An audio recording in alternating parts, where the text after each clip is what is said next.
आपलं आणि शाळेचं सर्वांचं मी आभार मानतो। आपल्या जुन्नर तालुक्यामध्ये वृक्ष लावणीचा कार्यक्रम सतत चालू असतो, परंतु या वर्षी आवर्जून सांगतो मॅडम, पहिल्यांदा कन्या शाळेमधून सुरुवात होते, पावसाचं प्रमाण कमी होत चाललंय, तर आपण जे पहिल्यांदा कार्यक्रम जो घेतलाय या वर्षाचा, तर मी मनापासून तुमच्या कन्या शाळेचं मी अभिनंदन करतो।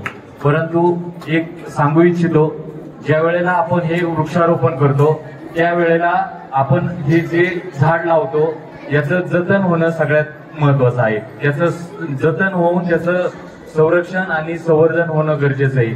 तर वनमहोत्सवाच्या निमित्ताने आज आपण आपल्या शाळेमध्ये वृक्षारोपण म्हणजे झाडे लावण्याचा कार्यक्रम करत आहोत। वृक्षारोपण म्हणजे नुसते झाडे लावणे नाही, तर पर्यावरण वाचवण्याचा एक प्रभावी उपाय आहे। आपले जीवन अधिक सुंदर आणि संतुलित बनवण्याचा हा एक उपाय आहे। झाडे लावण्याने नुसते परिसर हिरवेगार दिसतात असे नाही, तर महत्वाचे म्हणजे आपल्याला ऑक्सिजन भरपूर मिळतो। ऑक्सिजन नसल्यावर काय परिस्थिती तयार होते हे आपण सर्वांनी कोरोना काळात पाहिलेलं आहे।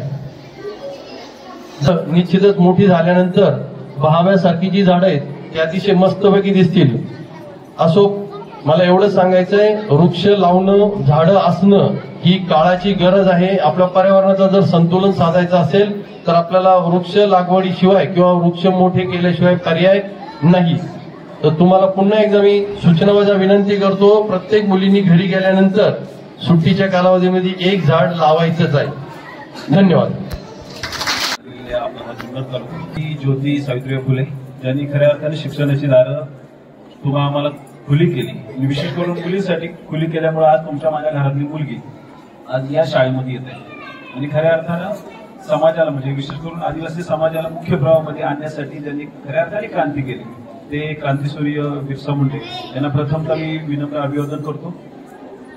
आज विशेष करून शासकीय माध्यमिक उच्च माध्यमिक आश्रमशाळा सोमतवाडी यांनी जो उपक्रम राबवलाय झाडे लावण्याचा, वृक्षारोपणाचा कार्यक्रम अतिशय चांगला उपक्रम आहे। यासाठी कौतुक विशेष करून या शाळेच्या मुख्याध्यापका माननीय गर्जे मॅडम असतील आणि आमचे मित्र माननीय मस्के सर यांचं आणि विशेष करून सर्वच शिक्षक मंडळी, शिक्षक इतर कर्मचारी सर्वांचंही मनपूर्वक हार्दिक अभिनंदन। तर तुम्ही खऱ्या अर्थाने भारताचे जे पंतप्रधान आहेत नरेंद्र मोदी साहेब यांनी सांगितलं की हर पेड आपले माँ के नाम, म्हणजे एक प्रकार नाही का, जसं आपण आपली आई आपल्याला जशी जीव लावते त्या पद्धतीने वृक्ष पण आपल्याला जीव लावत असतो। तर आणि नंतर त्यानंतर समृद्ध जसा महाराष्ट्र तसा हरित महाराष्ट्र झाला पाहिजे, म्हणून महाराष्ट्राचे मुख्यमंत्री देवेंद्र फडणवीस साहेब यांनी तो उपक्रम राबवला आणि खऱ्या अर्थाने आपल्या इकडं की या शाळेमध्ये वृक्षारोपणाचं कार्यक्रमाचे जे नियोजन केलं होतं त्या सर्व शिक्षकांचं आणि कर्मचाऱ्यांचं मनपूर्वक मी आभार व्यक्त करतो आणि या कार्यक्रमासाठी मला बोलवलंय म्हणून मी तुमचंही म्हणजे सगळ्या स्टाफच्या वतीने इथं आभार व्यक्त करतो। बोलवलं त्यामुळे सरांचंही मी इथं आभार व्यक्त करतो। धन्यवाद। थँक्यू। रोप आनंद मिळावा, मनातले दुःख झाडाला नसावा। इवलेचे रोप आनंद मिळावा, मनातले दुःख झाडाला नसावा। कानावरी फूल फुलून दिसावा, मनातले दुःख झाडाला नसावा। डोंगराच्या आड हिरवेगार मनातले रोप आनंदाचे घर इवलेचे रोप झाडाला मिळावा मनातले दुःख झाडाला नसावा मनातले दुःख झाडाला नसावा। आणि सर्व शिक्षक वृंद याचे आभार, कारण वृक्षारोपण आज शाळेमध्ये केलं आणि मला कालपासूनच फोन केले होते सरांनी की मॅडम तुम्ही या, त्यांनी आवर्जून मला बोलवलं, त्याबद्दल त्यांचे आभार। आणि तसेच आपले जाधव साहेब त्यांनी पण आपल्या ग्रामपंचायतीसाठी म्हणजे त्याच्या वाढदिवसाच्या दिवशी आपल्या इथे वृक्ष अनेक लोकांची मेहनत हा कार्यक्रम यशस्वी होण्यासाठी अनेकांनी आपले महत्वाचं योगदान दिलेलं आहे।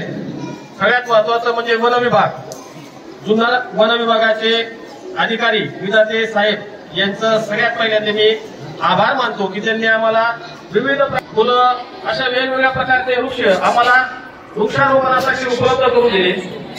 त्यानंतर नेहमीच आपल्या पाठीशी अतिशय खंबीरपणे उभे असणारे, काहीही समस्या असली तरी ते स्वतःहून त्याच्यामध्ये लक्ष घालणारे रोटरी क्लब जुन्नरचे अध्यक्ष जाधव साहेब यांचे देखील मी आभार मानतो।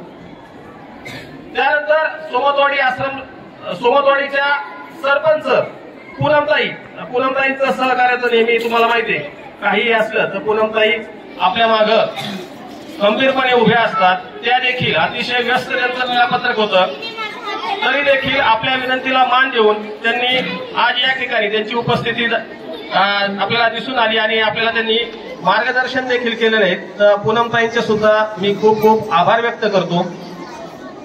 त्यानंतर या वृक्षात आणण्यासाठी आमचे जे कर्मचारी होते, नितीन पाटील असतील किंवा अनिल रावते असतील, त्यांचा देखील मी आभार व्यक्त करतो।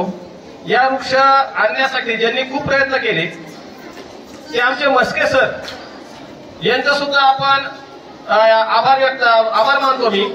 आणि या ठिकाणी जवळजवळ 1.5 तासापासून तुम्ही अतिशय शांतपणे, बरोबर आहे ना, बडबड न करता अतिशय शांतपणे तुम्ही या ठिकाणी बसून राहिलात। मान्यवरांचं तुम्ही मार्गदर्शन जे झालं ते अतिशय शांतपणे तुम्ही ऐकलं, तर तुमचं सुद्धा मी आभार व्यक्त करतो। त्यानंतर या कार्यक्रमाच्या आपल्या अध्यक्षा, आपल्या विद्यालयाच्या प्राचार्या गर्जे मॅडम आणि मान्यवर यांच्या वतीने हा कार्यक्रम या ठिकाणी संपन्न झाला असं मी जाहीर करतो।